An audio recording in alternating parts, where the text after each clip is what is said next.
Peace, y'all. This is Star with the Star Blooms.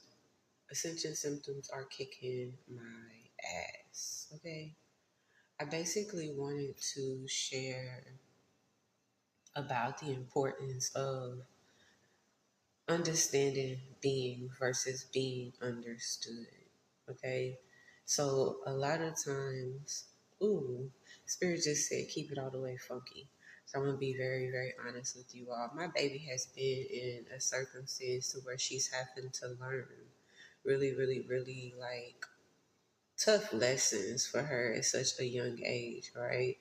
And due to the fact that she's in the experience of learning these tough lessons, I'm having to actually up my toolbox of communicating ways of being able to actually console her, to allow her to be at a rate with herself. And sometimes it's not easy.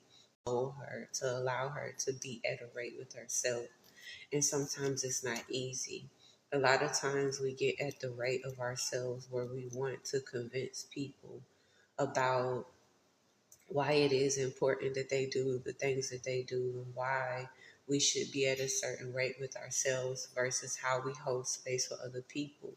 And a lot of times it's not easy when you're faced with the disappointment of how somebody shows up for you to basically be at a rate where you comprehend if you surrendered or sacrificed versions of yourselves.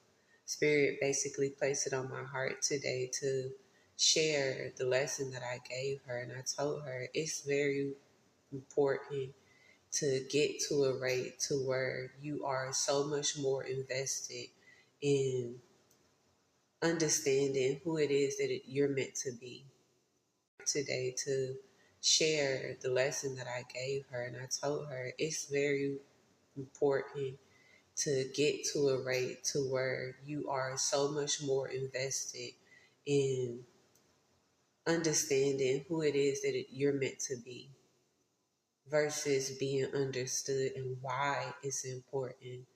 If you have this rate of experience with certain people and just naturally you show up a loving person, naturally you're a giving person, naturally you're a person who goes out of your way for people, you love people, so you do things with people, you think and you consider people in ways that they might not consider themselves.